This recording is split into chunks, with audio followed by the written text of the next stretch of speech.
I am a part of this house too. I am your family member, you know. My mother-in-law Phyllis snickered when I said that. Huh? Who are you? Who do you think you are? My family only consists of 4 people. No matter what I do, my mother-in-law seems to treat me like a stranger.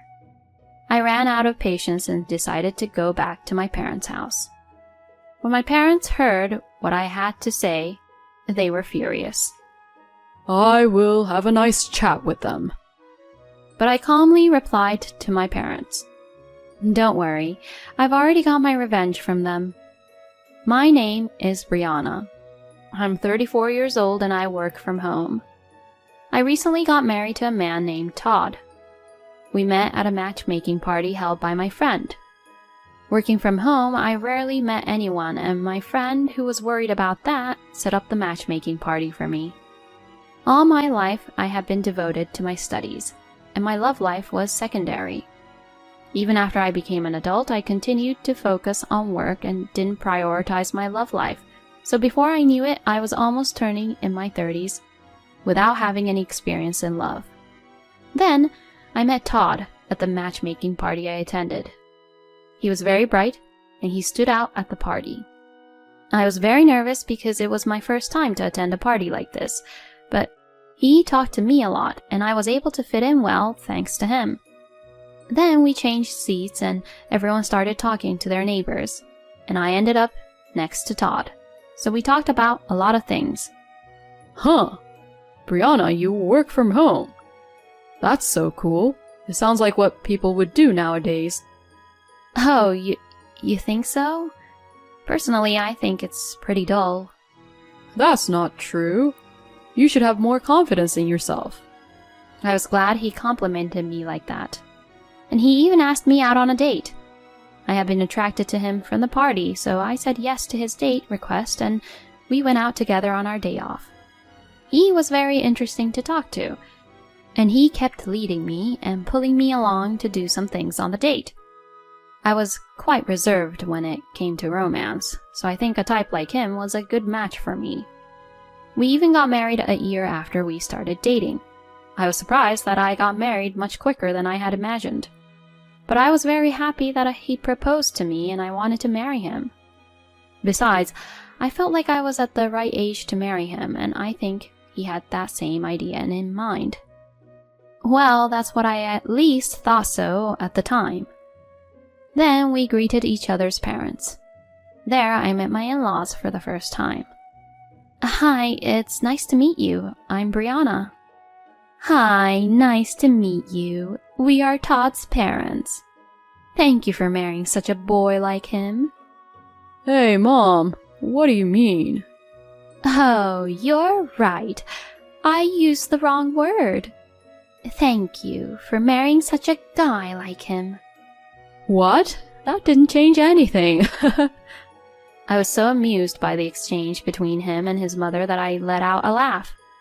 At first, I was nervous about the wedding greeting, but thanks to his mother, I felt relaxed. From then on, the wedding greeting proceeded in a pleasant atmosphere from start to finish. Brianna, I'm looking forward to being your family for a long time. Yes, me too. Thank you very much. After that, the meeting between the two families was successfully completed, and Todd and I had a nice ceremony. All my friends attended the ceremony and congratulated me greatly for my marriage. I was very satisfied that the wedding ceremony was done exactly as I wanted it to be. After the wedding, my husband and I went on our honeymoon. It was my first time to go abroad, and I was very impressed by how wonderful it was. It was to Maldives, and it was a valuable experience for me as I had never left the US before. I would like to travel abroad regularly in the future, is what I thought to myself. Then my husband and I returned back to the US. Our joyful newlywed life was about to begin. I excitedly got off at the airport. Then my husband said this to me. Actually, I have already prepared a room for us to live together. Oh, really? Yeah, I've already moved my stuff, so all I have to do is move Brianna's stuff. Why don't we pack up and move in together now? Yeah, I will. I was surprised, not knowing that my husband had done that as a surprise. But I was very happy that he was thinking like that to make our newlywed life better together. Then my husband helped me pack my belongings. As expected, it was difficult to finish packing in one day, so we divided it into 2 or 3 days and packed little by little. We decided that if we were going to spend a few days, we should call a moving company, so I had my necessary belongings loaded onto a truck and my husband and I drove to the new house. I was excited to get in the car with my husband, but I felt a certain discomfort on the way. The roads around here do look familiar. I remember there's a supermarket here, and I think I have been here once. My husband entered a residential area, and it was at this point that I finally realized where we were headed. Hey, could this new house be... When I asked him that, he turned the wheel and said, My parents' house, of course. What? I said so, feeling really surprised. Wait a minute. You mean we're going to live with my mother-in-law and father-in-law? Yes, that's right. What? I didn't hear anything about this. Well, that's because it's a surprise. What the heck? I'm not at all happy about that surprise. As I was turning pale, my husband saw my facial expression and became grumpy. What? You don't want to live with my parents? No, that's not it, but I just wanted you to discuss such an important matter naturally to me, instead of keeping quiet about it. But if I do that, then it wouldn't be a good surprise. And that's why I said there's no need to make it a surprise. I was a little irritated that my husband, who couldn't understand my feelings and my tone, became a little colder. My husband became even grumpy and said angrily, What's with that attitude? You're the one who married me and married into my family. What your husband says is absolute. Don't be selfish and just do what I say. I was so surprised at the change in my husband's attitude that I froze. My husband had been very kind to me when we were dating and had been a gentleman to me. But he was a different person in front of me right now. We got here, so get off. I had no choice but to get out of the car. Then my mother-in-law Phyllis came out from their house. Todd, Brianna, welcome home. Saying so, Phyllis greeted us with a huge smile. I was surprised by my husband's sudden declaration that we were going to live together, but the fact that Phyllis greeted us so kindly made my anxiety disappear a little. My parents-in-law are nice people, so living together might not be hard. Well, if possible, I wanted to live only with just the two of us at first. I've already asked the movers to move my stuff, so there's no backing out now. I was not convinced, but I had no choice but to move in with my in-laws. But this decision was a huge mistake I had made. I should have left my parents-in-law at that time, even if I had to throw everything away. I went to my in-laws' house with a lot of anxiety. On the first day, my in-laws treated me kindly, and I felt a little calmer. However, I felt a little distrustful towards my husband. I wondered if that overbearing attitude of Todd was his true nature. At dinner that night, my husband was in a good mood after having his favorite food delivered to his house, so I did not know if it was his true nature or not. But the next day, I would soon regret coming to this house.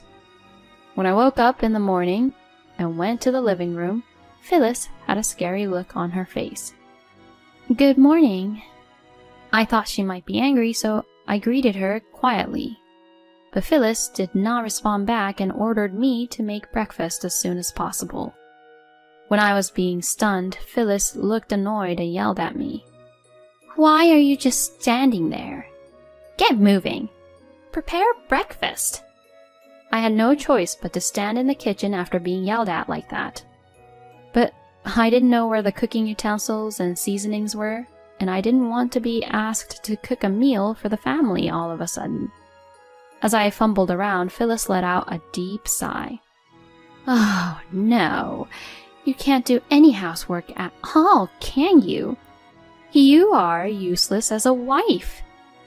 I don't know why she'd say that to me. Then Phyllis glared at me.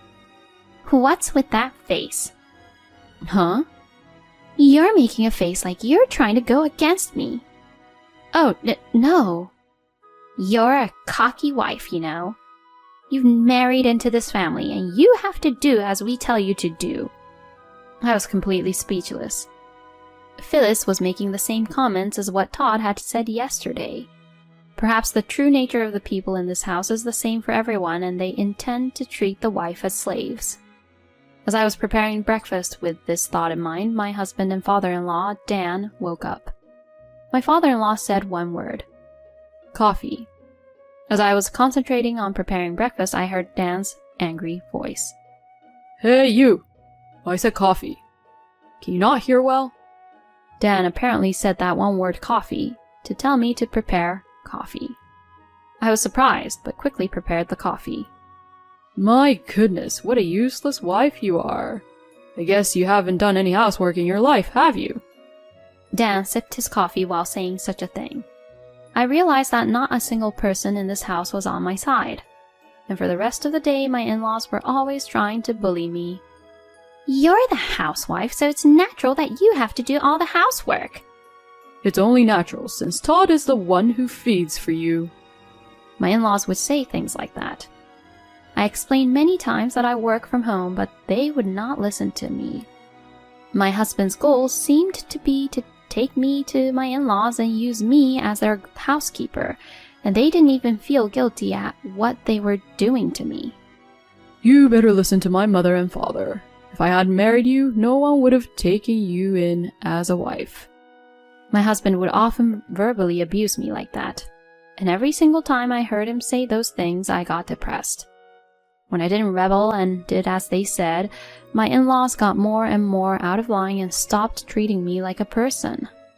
First of all, they stopped calling me by name and only said, "Hey, you!" Then they started to use words to denigrate my personality on a daily basis. My in-laws kept saying, "You parasite." And before I knew it, my husband started calling me a parasite too. I wanted to leave this house, but I knew that if I just ran away, I would end up not being able to have a chance to get back at them. My in-laws would probably go around telling my neighbors and relatives that I was a terrible wife and made me look bad. I cannot allow that to happen.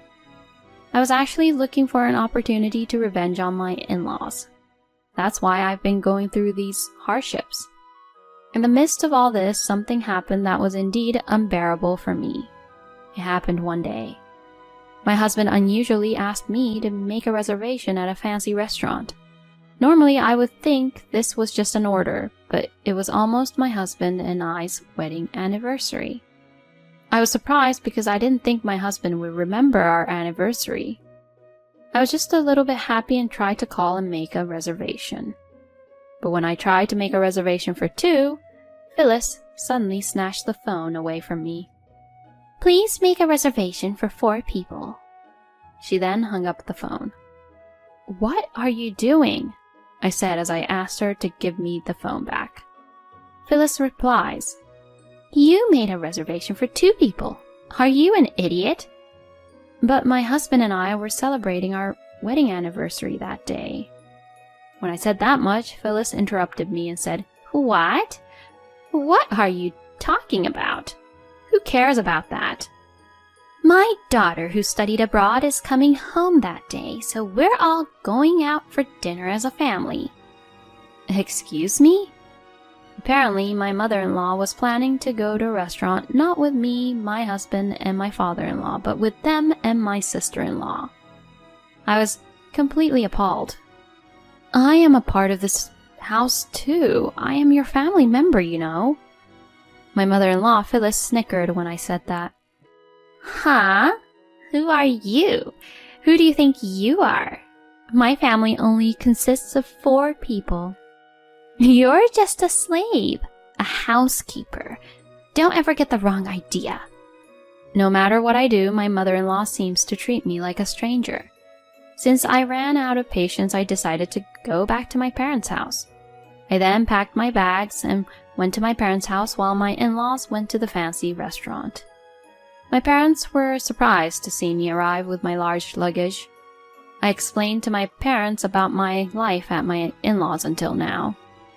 My parents were furious when they heard what I had to say. I'll have a chat with them. But I calmly replied to my parents, "Don't worry, I've already taken my revenge." What? My parents both looked confused. I told my mother, "It's been a while since I've had your meals, Mom, and I want to relax," and went inside the house. And my mother put all her skill into cooking many delicious home-cooked meals. While I was enjoying my mother's cooking, my phone rang repeatedly. Most of the calls and messages were from my husband and mother-in-law, so I decided to turn off my phone. That day, I took a relaxing bath at my parents' house and went to sleep in a relaxed state. Then the next day, when I turned on my phone, I still received many calls from my mother-in-law and husband. I had no choice but to answer the phone. Then I heard my mother-in-law's panicking voice. "You, what are you doing? You can't just leave the divorce papers and take all your stuff with you." "That's exactly what I mean. I can no longer live with you people. I can't stand your bullying anymore." As I said this, I heard my husband's voice. Apparently, the phone was on speaker. You've got to be kidding me. I won't allow you to divorce me. I mean, come home right now and do the housework, you parasite. Todd spits out his words. I really don't know how I can deal with these people anymore. Because you keep on behaving like that, that's why I don't want to live with you all anymore. What? Hey, you better be joking. A wife is supposed to do whatever her husband and his family says. If you don't understand that, you're not qualified to be a wife. I struggled to hold back my laughter at my husband, who was getting himself into more and more trouble. Why don't you just leave it at that already? Huh? What do you mean? Did you really think that I haven't done anything for about the last 6 months or so? I kept a notebook of all the times you people have abused and bullied me, and I recorded every horrible word you said to me. I even recorded what you said on the phone just now. What the? How dare you? My in-laws started to get upset, so I decided to tell them all about my plan. I have all the evidence of the treatment I received from you guys, and after showing it to them, I'm consulting with my lawyer. According to my lawyer, I can get a divorce due to it being your fault, Todd, and I can also get compensation for the damages you caused. Compensation? And my revenge won't end just like that. I'm sending copies of the bullying records to your workplace, your father-in-law's workplace, your relatives, and your neighbors. And a certified letter to your workplace. When I said this, my in-laws fell silent. Oh no. I heard my husband's voice, which sounded like a squeezed, fading voice. And I finally said, "Oh, and you keep calling me a parasite and talking about other people, but I do work from home and I make a lot more money than your son. I know you people don't understand that because you think I'm just a housewife just because I'm home. If you think I'm lying, why don't you ask your idiot son? Either way, I'm definitely getting a divorce anyway, and I'm getting compensation. Well, that's all from me, so don't call me anymore. If you call again, I'll call the police." I said that to them over the phone. My in-laws became quiet at once, so I hung up the phone and blocked their numbers from my phone. After that, as expected, my in-laws got a lot of criticisms from people around them. Both Dan and my husband are getting cold shoulder from people at work. Furthermore, the relatives cursed at them, saying, "You are a disgrace to your relatives," and "Don't even come to your relatives' gatherings." As for Phyllis, she became mentally ill and became a shut-in because her neighbors stopped hanging out with her. On the other hand, I successfully got a divorce from my husband and also got compensation.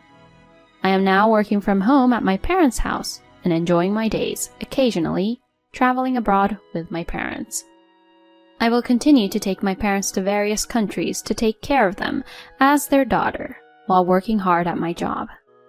Thank you for watching until the end. Please subscribe to our channel. See you in the next video.